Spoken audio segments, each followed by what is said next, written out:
Welcome back, everyone. Today we have a video in which a person is asking if she should move back home since she's really struggling in her job and has been rethinking her career decisions since she graduated. So let's go ahead and get right into it. So she starts off right away asking, is it terrible to quit my job to have a proper career rethink and move back to my home country rather than struggling alone out there? My family doesn't mind helping me out. I've had an ongoing crisis my entire working life. And I'm out of solutions. Appreciate any kind of wisdom, you wise folk. I've been basically rethinking my career since the moment I graduated. I started a graphic design undergrad, changed to journalism after a year, spent the past 3 years working in a marketing and PR company, and my feelings towards communications have only gotten stronger. I want to just quit, take a time out, and think, but it feels pretty shameful to quit rather than balance a job and a career change. Side note, I'm from the UK, but am currently working in Canada. I was supposed to spend a year traveling and having some time to reflect, but the pandemic forced me to get back into communications after a messy 2-month break. To restart, I'd really need to come home and have some more financial and emotional support, but that means quitting my PR job in Vancouver. Not great, but the alternative sucks, and I'm tired of being alone and trying to find myself. I've recently been looking into ecology and environmentally related things as I'm pretty interested in that. Haven't done science for about 10 years, but I did marketing for an environmental consultancy, and if the clients hadn't been jerks, it might have worked. Either way, ecology looks tough. I'm hoping to get more into operations/project management type of roles. I'm sick of writing all day long. So first off, no, it's not terrible. You want to quit your job and rethink your career, especially at, I think you said you're 24. Putting it plainly, it's kind of hard to expect anyone to know what will make them happy for the next 41 years of their life. I mean, if we did that for any other thing, people would immediately say that's ridiculous. So it's just one of those things. I don't know why we apply that logic to our careers, but that's a side note.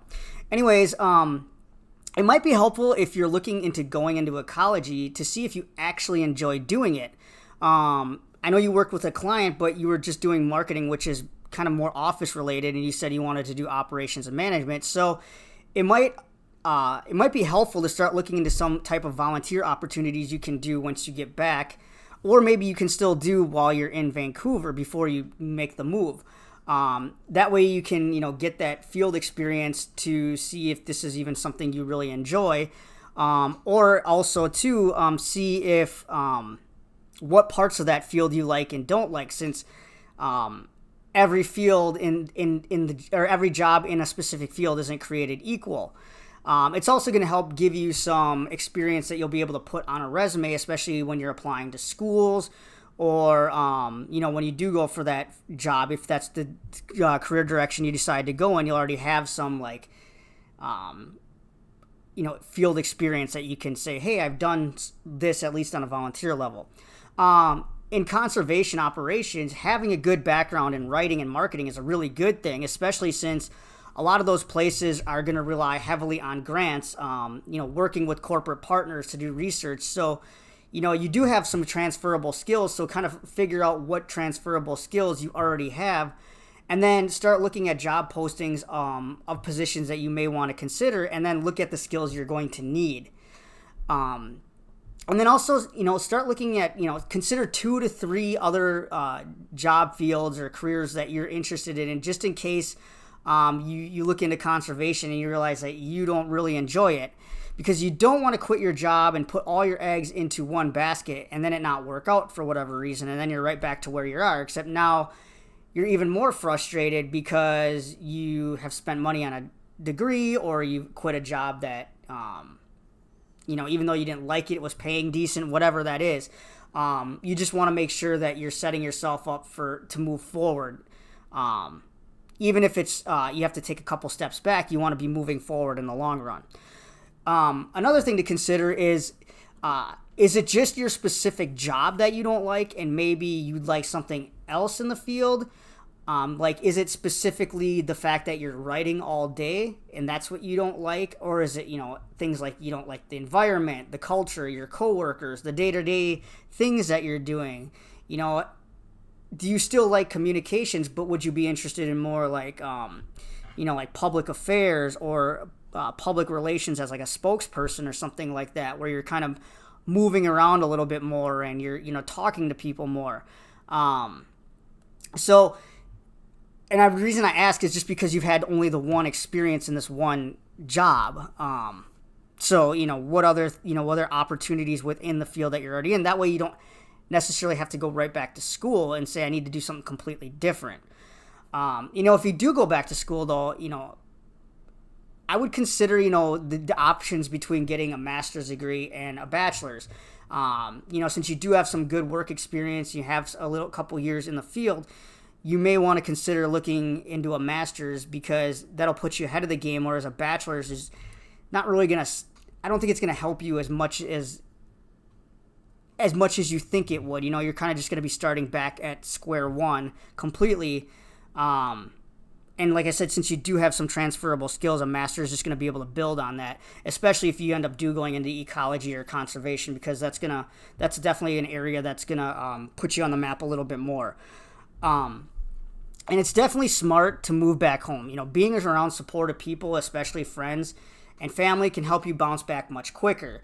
One thing that's interesting is I've moved to a really, really big city pursuing a job, and it's what a lot of people don't understand or can think about is when you move to a big city, sometimes it's really easy to feel alone and isolated, even though you're surrounded by millions of people, just because it seems a lot harder to meet people because everybody already seems like they have their own thing going on.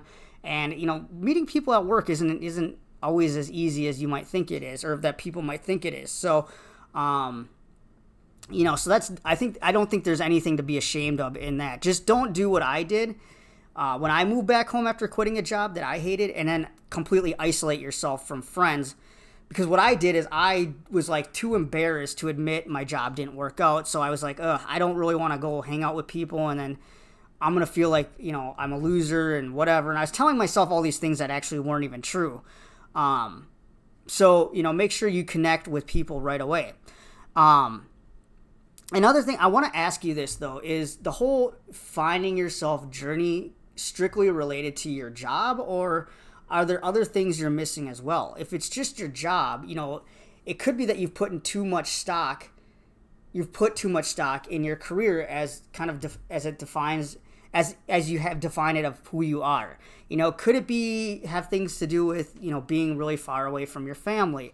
Could it be that you had expectations for where you were going to be at this point in your life, and those things haven't come to fruition yet? Because moving not just a couple, maybe even a few hundred miles away from home, I mean, you moved in an entirely different continent. So I'm just wondering, what was this big thing that you were kind of seeking, that you felt like you needed to move super far away, and then wanting to travel, and what were you looking for? I guess that's another thing you have to answer is, because it's not just figuring out your career isn't gonna solve anything. That's just gonna be one portion. But if the rest of your life is still kind of in flux, then you're still gonna be frustrated. So just make sure to prioritize all, other areas of your life too that you want to figure out. And, just as a positive note for you, when I quit my job, like I said, I was really frustrated and embarrassed, but it actually ended up being one of the best decisions I made, since not only was I able to find a job that I stayed at for the next 7 years, and that ended up leading to other jobs that furthered along my career, but I was also able to reconnect with people that I had lost touch with. And I was able to since I moved from a place that was really, I felt like, I was always, I didn't have a lot, or there was a lot going on, but I was able to kind of step back and move to a slower pace of life where I was able to kind of rediscover what was important to me and things like that. So I just want to say, don't be discouraged, because this is only a temporary thing. But also remember too, the grass isn't always greener. One thing I had to learn is, generally things are the same anywhere you go. I made the mistake of thinking I had to go somewhere else to find what I wanted, and it's not always the case. So again, moving back home sometimes can be the best thing for you in situations like this. Anyways, I hope this helps a little bit. If you'd like to chat more, just let me know. I'm definitely willing to, just lend a listening ear or help you work out a plan if you'd like. And if you did like this, can you please give me a like or a subscribe? And if not, that's fine. But, I just would love to ask for that. Otherwise, I hope everything works out for you. Good luck, and we will see you all soon.